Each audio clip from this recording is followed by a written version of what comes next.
안녕, 토요미스테리 디바 메이야. 오늘 스토리는 여러모로 생각이 많아지는 사건이야.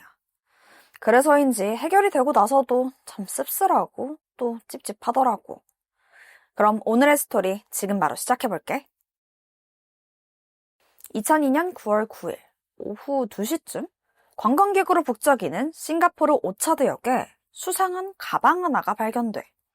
바쁘게 사람들이 지나다니는데 빨간색이랑 파란색이 이렇게 섞인 가방이 역 출구 벽 쪽에 부자연스럽게 기대어져 있더라고. 이걸 의심스럽게 본 한 청소부가 조심스럽게 그걸 열어보는데 그 안에 있는 건 여성의 시신이었어. 근데 실제로 보니까 이게 시신의 일부만 있는 것 같더라고. 머리와 팔, 다리만 잘린 채 들어있었어. 그리고 모두 신문지에 쌓인 상태야. 게다가 팔에는 누군가에게 물린 듯 강한 입자국까지 남아있더라고. 그럼 몸통은?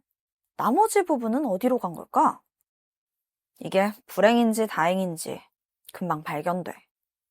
다음 날 맥리치 저수지 근처를 산책하던 인근 주민이 풀숲 사이에 버려진 검은색 캐리어를 발견했는데 이게 왠지 모르게 소름 끼치는 기분이 드는 거지.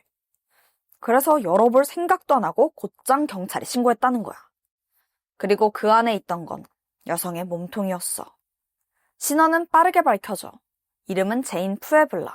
당시 26살로 필리핀에서 싱가포르로 이민을 와서 가정부로 일하고 있었어.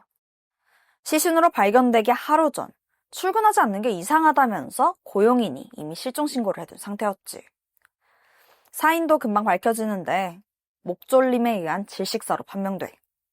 시신을 유기해둔 상태가 너무 잔인했잖아. 경찰조차도 그 광경을 보고 충격받을 정도였어. 그래서 더더욱 수사는 빠르게 시작돼. 시신은 신문지로 2겹 감싸져 있었는데 펼쳐보니까 비닐로도 1겹 더 감싸져 있더라고. 그러니까 안에 비닐로 감싸져 있고 겉에 신문지로 총 2번 쌓여있던 거지. 그래서 가방 밖으로 피가 흘러나오지 않았던 걸로 추측됐어.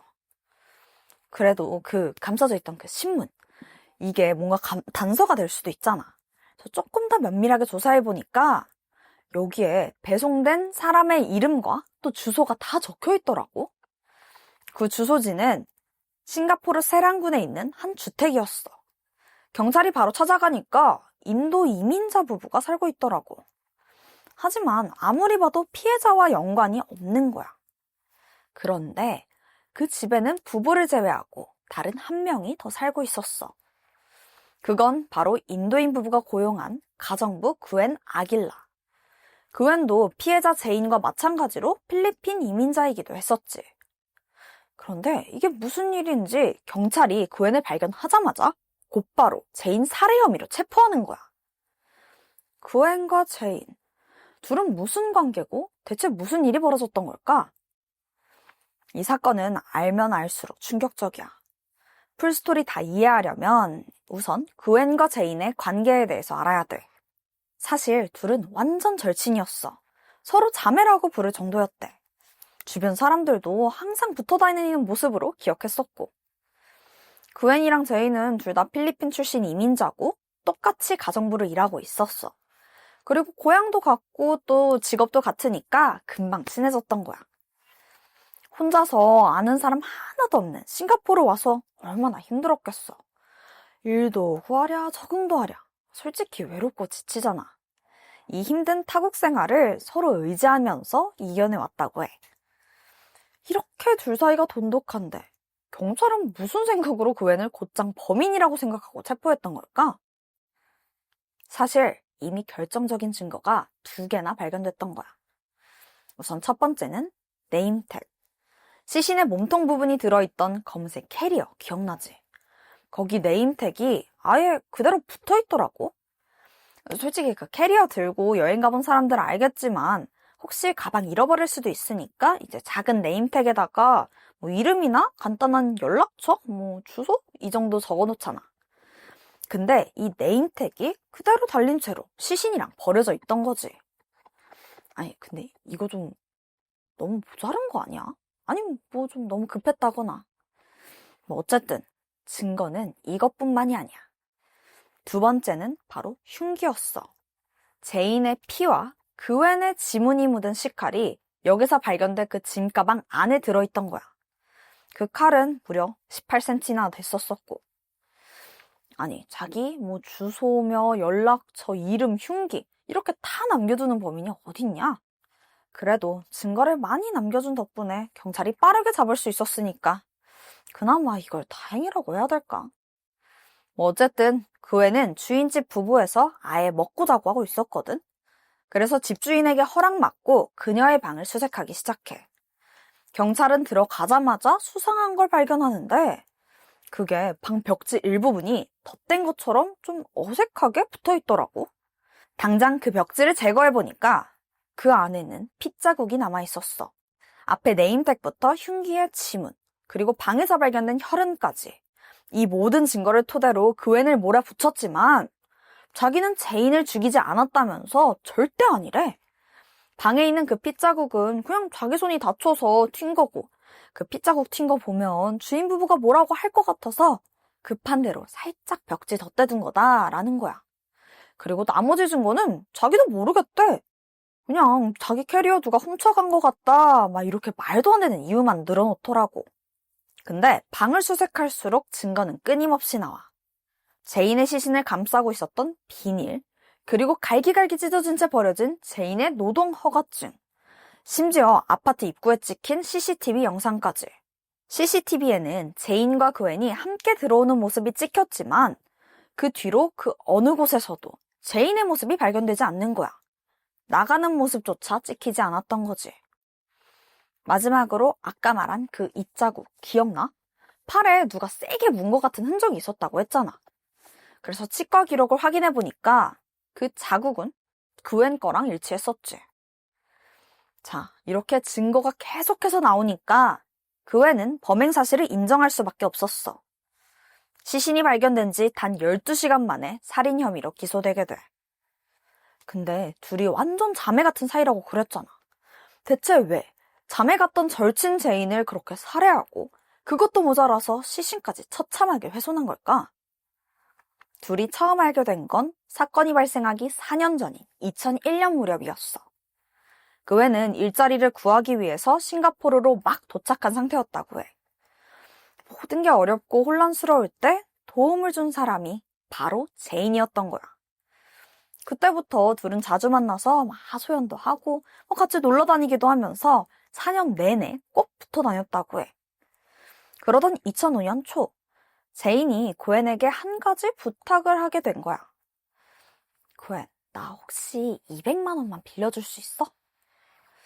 물론 이제 막 타지 생활 적응한 그웬한테 이게 너무나 큰 돈이었지만 거의 가족이나 다름없었던 친구의 부탁을 꼭 들어주고 싶었던 거지. 근데 지금 수중에 있는 돈이 100만 원 정도였거든? 그래서 이게 고민을 하다가 다른 친구한테 나머지 100만 원을 빌려서 제인에게 200만 원을 빌려주게 돼. 근데 여기서 문제가 생기는데 그 다른 친구한테 빌렸던 100만 원. 이게 알고 보니까 대부업체를 통해서 돈을 빌리고 그걸 그웬한테 준 거야. 그러니까 그웬이 돈을 갚아야 할 사람은 그 친구가 아니라 대부업체가 돼버린 거지. 문제는 이게 사채나 다름없었으니까 이자가 어마어마했던 거야. 1년에 20%가 넘었고 조금이라도 늦게 내면 막 돈 갚으라고 협박하고 막 그랬었대. 사실 그 애는 좀 억울한 상황이지. 솔직히 자기가 대부업체 가서 빌린 것도 아니고 친구 도와주려다 그렇게 된 거니까. 그냥 순식간에 빚쟁이가 돼버린 거잖아. 이런 상황에서 의지할 사람은 제인뿐이었어. 그래서 언제쯤 돈 갚을 수 있냐 이렇게 물어보는데 제인은 아유 곧 갚을게 이러면서 둘러대기만 하는 거야. 애초에 갚으려고 하는 노력도 하지 않더라고. 그렇게 몇 달이나 지나게 돼. 제인은 여전히 돈을 갚지 않았고 대부업체의 횡포는 점점 더 심해졌지. 이제 일하는 곳까지 찾아올 지경이야. 그 애는 점점 정신적으로 지쳐가기 시작했어. 스트레스도 극에 달았고. 2005년 9월 7일 참다 못한 그 애는 제인에게 이야기 좀 하자면서 자기 집으로 부르게 돼. 사실 제인이 애지중지하는 카메라랑 캠코더가 있었거든? 그러니까 지금 자기가 급하니까 그걸 팔아서라도 일단은 내 돈 좀 갚아라 라고 했지? 근데 제인이 도리어 화를 내더라고. 아니, 나는 지금 노력해서 돈 모으고 너 갚으려고 하고 있는데 왜 자꾸 독촉하냐 이거야. 둘의 의견은 정리가 되질 않고 계속 충돌하다가 결국 말다툼이 시작됐어. 처음엔 점점 언성만 높아졌지. 그런데 어느 순간 그게 몸싸움으로 번진 거야. 머리채 잡고 막 때리고 밀치고 그웬이 제인의 팔을 세게 물기도 했어. 이 싸움은 점점 더 격해졌고 결국 둘은 중심을 잃고 바닥에 넘어지게 돼. 그 정신없는 와중에 그웬의 눈에 쿠션이 들어오게 돼. 그녀는 망설이지 않았고 그 쿠션을 제인의 얼굴에 대고 꾹 눌렀어. 버둥대던 제인은 이내 힘이 빠졌고 결국 정신을 잃고 말아. 그웬은 다시 확인이라도 하듯 제인 위에 다시 올라타서 온 몸으로 목을 졸라 살해했지. 후에 밝혀진 바로는 제인이 살아서 경찰에 바로 신고하면 싱가포르에서 추방될까봐 그냥 아예 죽여야겠다고 생각했다고 해. 자, 이제 그웬은 시신을 처리해야 됐어. 일단 이 집이 자기 고용주네 집이잖아. 집주인 부부가 알면 절대 안 됐지. 그래서 일단 자기 캐리어에 시신을 숨기고 이틀 동안 방에서 함께 생활하게 돼. 그렇게 기회를 살피다가 마침내 9월 9일 부부가 둘 다 외출을 한 거야. 이 틈을 노려서 시신을 처리하기로 결심해. 아침에 나가서 근처 쇼핑센터에서 도끼, 중식도, 그리고 쓰레기 봉투, 마지막으로 장갑까지 샀고 제인의 피가 묻은 침대 시트를 바꾸기 위해서 새로운 침구류도 구매했어. 그리고 마지막으로 아파트 벽지와 똑같은 초록색 벽지도 구해왔지. 이 모든 준비가 끝나고 집으로 돌아왔어. 그 시간은 오전 9시 반. 그때부터 제인의 시신을 해체하기 시작해. 머리와 팔, 다리를 비닐봉지에 각각 담고 피가 새지 않도록 신문지로 한 번 더 감싼 뒤 짐가방에 넣게 돼. 나머지 부위도 똑같은 방식으로 처리해서 캐리어에 담아둔 거야. 이렇게 6일을 위한 준비는 끝났지.